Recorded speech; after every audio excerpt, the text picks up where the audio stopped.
Hi guys, James at RampantLionReviews again for you today with another beer review. For this one we are going to stick to Sweden and we're going to head north for this one, straight up the west coast, and we're going very close to the Norwegian border actually, to a little place called Strömstad, and we're going to return to a brewery who I first introduced you to around 6 months ago actually, and these guys are doing some very nice beers at the moment, so this review, a return to this brewery I should say, is long overdue on the channel. So for this one then we are going to go to Strömstad, and we're going to have a look at my second beer from Fermenterarna, the Fermenters, if you want to translate that into English. The beer itself is called Mapleicious. It's a Gose, and it is brewed with maple syrup, blueberries, strawberries, black currants and raspberries, and also, since it's a Gose, it does have a little bit of salt in it as well. So this one I think should be really quite interesting. These guys have been building a good reputation for themselves within the sour beer category, but they also do a number of kind of hazy and fruited IPAs and things like that from what I understand. The first beer that I reviewed from these guys, and so far the only other one that's on the channel, was the Hello Stranger, which I think I must have reviewed that back in like September or August, or something like that. That was a really quite nice one, and I actually bought that from Glassbanken, and then it came out in Systembolaget about 2 or 3 weeks later actually, which was kind of ironic actually, but here you go. And I think that was the first beer they released through Systembolaget, if I remember correctly. But yeah, definitely nice to return to this brewery, and I hope that you guys enjoy my take on this beer as well. This one was released through the Loka and Småskaligt assortment in Systembolaget on the 2nd or 3rd of March 2020. So yeah, let's see how we get on with this one then. It's been a good while actually since I reviewed a Gose for you on the channel. I think the last one was actually the Ritterguts Gose from Germany itself, which was very nice. So I need to do a few more reviews of this particular style, because it's one I've not touched upon too much on the channel. But yeah, let's see how we go. So as always with my reviews then, I'll tell you a little bit about the brewery before we taste the beer. If you want to get straight to the tasting, just fast forward. All the usual links are in the description below. That's the brewery website, the link to my other reviews that I've done from Fermenterarna before. Hopefully there can be some more in the near future. I will keep an eye on this brewery to see what they're releasing. There's all the usual social media down there as well. If you want to see more reviews, do please consider subscribing to the channel. The whole channel, of course, has a geography-based tagging system, so you can go into the home page and search for beer based on country, city, state, county, prefecture, whatever it is you're interested in. Do check out the playlists of beers from different countries. There is one there for all the Swedish beers that I've reviewed for you. That's being added to whenever I get the opportunity. And as always, please do get in touch and let me know some of the other beers and breweries that you guys would like to see me review. It's always great to hear from you guys that are watching the videos, and the support that you show the channel is hugely appreciated. So anyway, to tell you a little bit about Fermenterarna then. On to my brewery notes. So Fermenterarna was founded by Niklas Aronsson and Anna Claesson, who founded the company together back in 2018. The brewery itself can be found in Strömstad in Västra Götaland, very close to the Norwegian border. I think it looked as if it was only about 20-30 k's away from what I remember. But apparently Niklas ordered a beer in a bar one day without really knowing what it was, and this turned out to be the Tropic Thunder from Duggesbryggeri, who are of course a very well known Swedish brewery these days down in Gothenburg. But on the other hand, Anna has actually had an interest in things that ferment, and for a very long time, and she runs the restaurant Kostas Trädgårdar, which has fermented various things such as sauerkraut in the past. So the brewery started out with a small 200-litre brew kit and tanks, and in late 2018 they took a break to expand the company after their beers were received well at a number of different festivals. But they now boast a new facility with 2 500-litre brew kits and a total tank capacity of 17,000 litres, and they have been aiming to brew 50,000 litres over the course of 2019. I couldn't find any articles that were saying whether they'd met that or not, but that was their target for 2019. But they say that they have the equipment to brew 250,000 litres of beer per year, and I guess they will continue to kind of expand until they reach that mark, if you like. But according to Untappd, at the moment when I'm producing this video for you in March 2020, they've produced just over 70 different kinds of beer. But like you say, Fermenterarna, the fermenters, it's mainly sour beers and fruit beers and things like that these guys have been producing. There are a few New England IPAs and stuff in there, and I think recently they have been producing a few different styles too. But as I say, this is a brewery that I really know for the sour beers, and there's quite a few of them. There's quite a few new sour breweries and things popping up there. Dugas, of course, were the ones who kind of started it off, and they've been more, it's more recently they've been getting into brewing IPAs and things like that. They started off with the big stouts and then the sour beers and things too. So yeah, interesting stuff going on in that on the west coast of Sweden. There's lots of very, very good breweries at the moment here. So yeah, that's all I'm really able to tell you about Fermenterarna for the moment. If you want to learn more about them, of course, you can check out the brewery website in the description below. You can follow them on Facebook and Instagram to keep up to date with the latest goings on, and of course you can check out the Rate Beer, Untappd and Beer Advocate pages to learn more about all the different beers that they've done. The website, I think, did have a few of them listed there, some of the more regular ones, I think, but I think if you want to see all the different ones that they've done, probably looking at one of the peer reviewing sites is your best bet. But yeah, let's get on and actually have a taste of this one then. I'm really curious about this, and it is nice to return to Fermenterarna after quite a wee while. So as you can see, the artwork on this is pretty nice. It's almost like an alien tribal mask or something like that. I think that is pretty damn cool, I have to say. There you can see Fermenterarna's symbol on the back, the bottle there. So yeah, you know, they've really the stuff is Anna's interest in fermentation makes them, you know, these guys quite a, how do you say, an experimental brewery actually. That's one of the really cool things about these guys. I do hope that I can get up to Strömstad and visit the restaurant and try a few more of their beers and things like that. That would be another little nice out and about video to do for you at some point, so we'll need to see about that. But yeah, this one, like I told you at the start of the video, it comes in at 6% ABV. It's a Goza, it's got maple syrup, the salt of course that you would expect from the Goza as well, but it is raspberries, blueberries, black currants and strawberries that are in this one as well. It's also got a little bit of lactose in it, it says on the can too. So yeah, without further ado, let's get this guy out then. A berry goes. This one, oh, this one's going to be awesome in colour. You can see that in the can already. Look at this. Oh, I think I'm going to love this beer. So if you've watched the channel before, you will know that when it comes to fruit beers and sour beers and stuff, I do tend to enjoy the berries, like raspberries and things especially. And you know, in Scotland, you've got the Cranachan dessert, the traditional dessert, which is raspberries. You know, I've always been a big fan of berries. I used to steal, when I was younger, I used to nick the berries off my gran and grandpa's brambles. They always used to tell me to leave them alone, but I did always quite enjoy eating those. What you do as a kid, isn't it?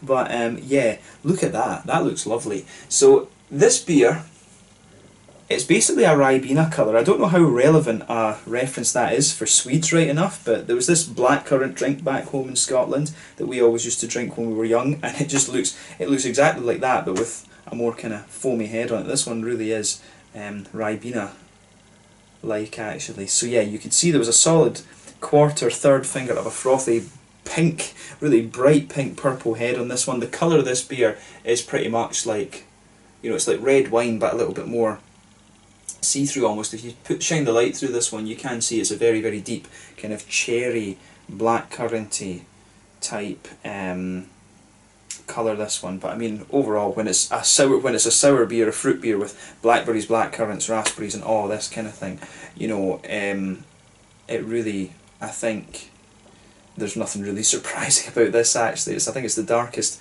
Goza in terms of colour that I've come across. I think it's the first fruity Goza that I might have reviewed for you here on the channel actually.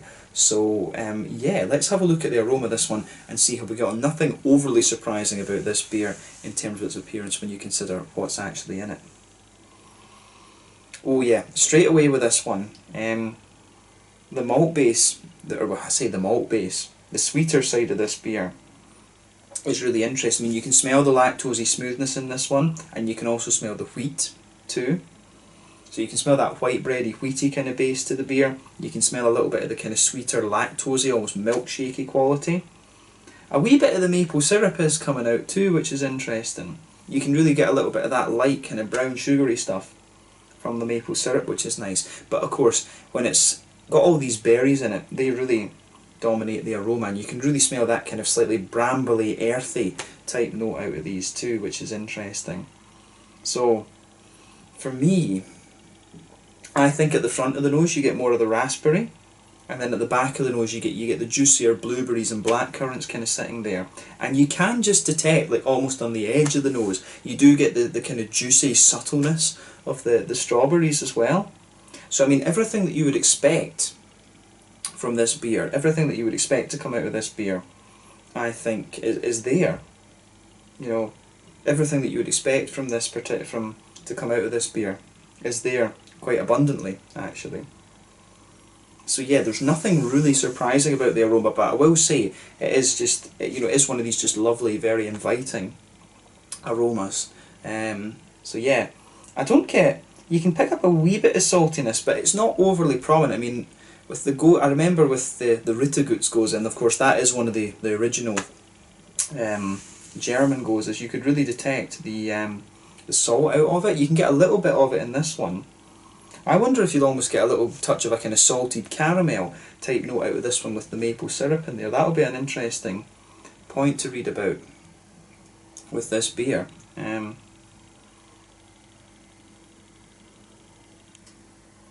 Yeah, I love how this goes together actually. The aroma of this, I can sit and smell this all day. It's got the fruity qualities out of this one, give it a lovely juiciness. There's a wee bit of grassiness to this beer as well, a little bit of that German kind of noble grassiness actually that comes out of this one.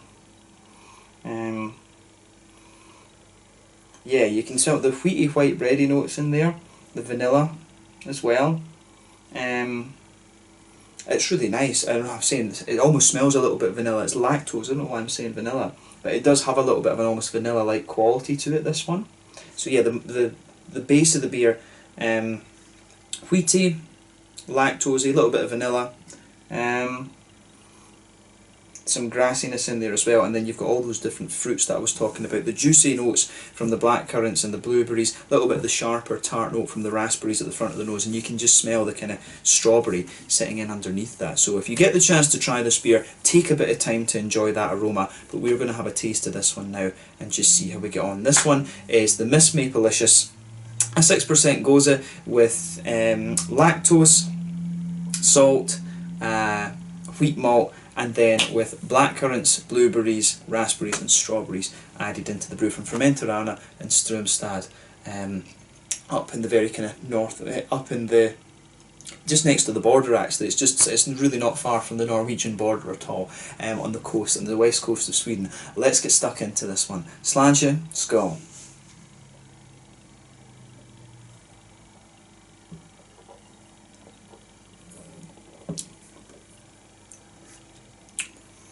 That's really nice. Yeah. As I say, this is a style that I'm not overly familiar with, but I think I do maybe need to have a go at some of these gozes and things like that over the next little while. It's a style that I really do need to sort of revisit a little bit.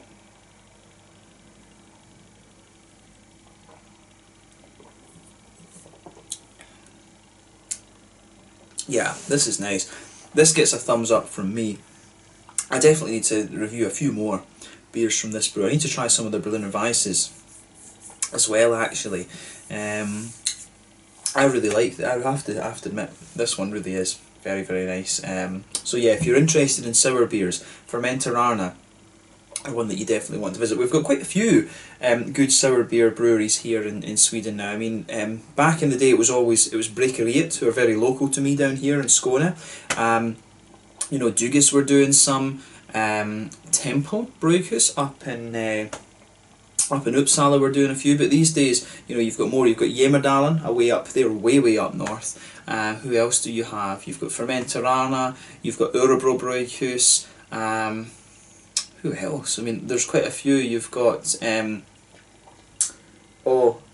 there's one in my head, I know what the cans look like, but the name of the brewery's gone right out of my head. But basically we've got a very good selection of sour beer breweries here in Sweden now. So, you know, if you really are into these sour beers, as I've really been getting into them over the last few months, you know, if you are into the sour beers, you've got a good selection here.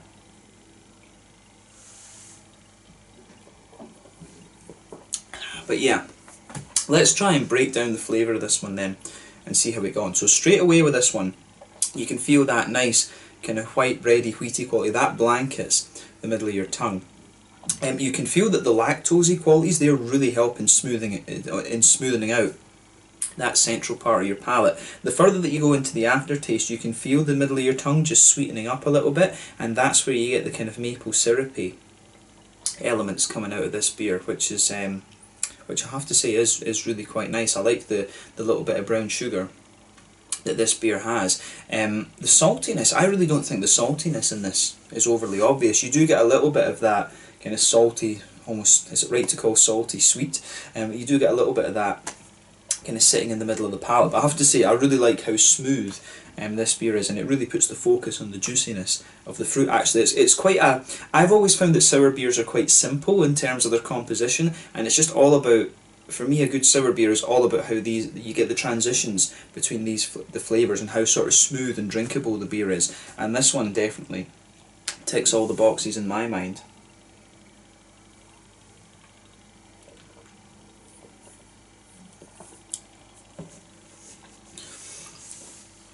So, yeah, this is good.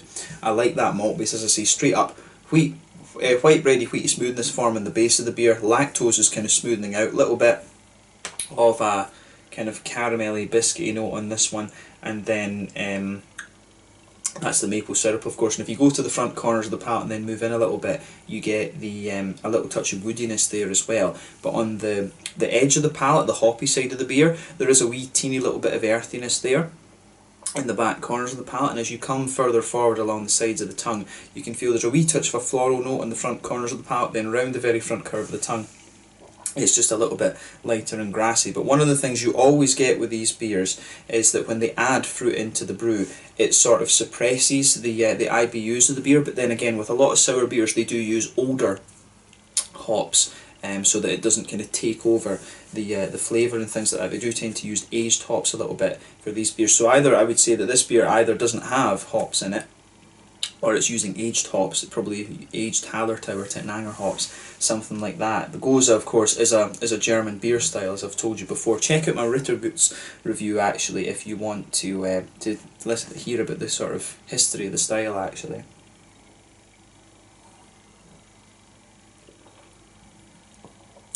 But yeah, I really like how this goes together. So on the fruity side of things then, the fruity flavours are very, very well blended. So around behind the front curve of the palate, it feels as if you've got a little bit of a kind of sort of figgy, juicy sort of figgy kind of quality to the beer. The strawberries, I think, sit behind the kind of very edge of the palate there. You get a little bit, when you take the beer in, you get a little bit of the tartness from the raspberry, in my mind. You do get a little bit of that thing, and then it smooths out, it juices up, then you start to get that sort of figgy, juicy flavour there, and the strawberries kind of sit there. They linger into the aftertaste, and around the kind of edge of the tongue, that's where you get the kind of blackcurrant and blackberry flavours out of the beer, which is really nice. I mean, for me, yeah, the blackcurrant and the blueberries, I keep saying blackberries, but the blueberries and the blackcurrants really sit there on the edge of the tongue, and they give the beer this really lovely sort of juicy character, which is great. I love how the fruitiness in this beer goes together.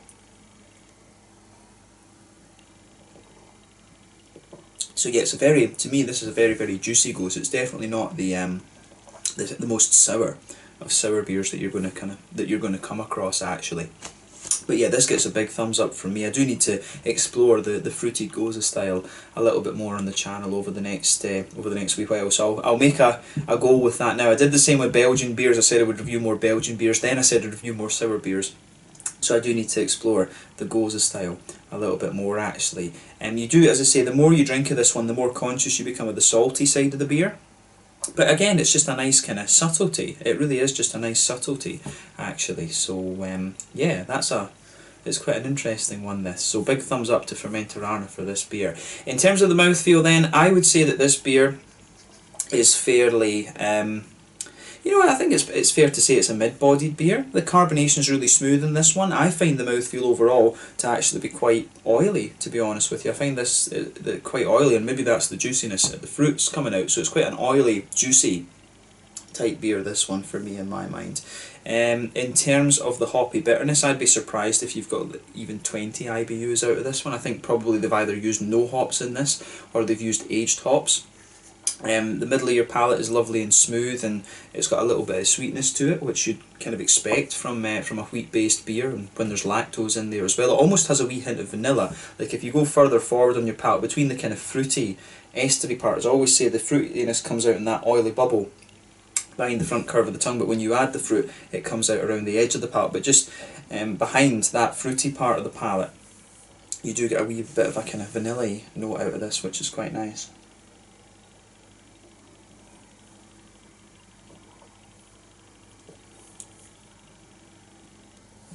So yeah, this is a really nice, just juicy goza. I think it's fair to say the fruitiness out of this one. There's a wee bit of tartness in the beginning, but then it really juices up very nicely the further that you go into the aftertaste of the beer. It really has a lovely, lovely juiciness to it. This one, it gets a massive thumbs up from me. So lovely, smooth, sweet malt base, little teeny touch of hoppy bitterness, and lots of juicy fruits. And the saltiness from the goza, from the saltiness that you would expect of the goza, comes out a little bit more into the aftertaste. The aftertaste is very smooth, almost sweet, and that juicy, fruity character just lingers there for me. So yeah, lovely, lovely beer, this one, and I'm glad that I was able to review this. It was really nice to return to this brewery after about 6-7 months, something like that. So yeah, this one was the Miss Mapleicious, a goza coming in at 6% ABV with maple syrup, the salt as you'd expect, a bit of lactose, blueberries, strawberries, raspberries, and black currants. So yeah, a lovely beer, and I'll definitely need to keep an eye on Fermenterarna over the next little while. You will definitely be seeing more reviews from these guys, as well as more goza reviews, as I said. So yeah, thank you again for watching my beer reviews. Until the next time, please like, subscribe, share, all the usual YouTube stuff. Let me know your own thoughts on this beer in the comments section below. Let me know what your favourite beers are from Fermenterarna as well. We will definitely return to this brewery, as I said, and I will catch you guys very, very soon. Make sure you check out this brewery, and you'll see more beer reviews over the next few days. Slàinte, skål. Make sure you check out the Miss Mapleicious from Fermenterarna in Strömstad, Västra Götaland, quite close to the Norwegian border. Quite a famous fishing village, apparently. Very pretty. So yeah, maybe I'll get there sometime. Slàinte, skål. Cheers.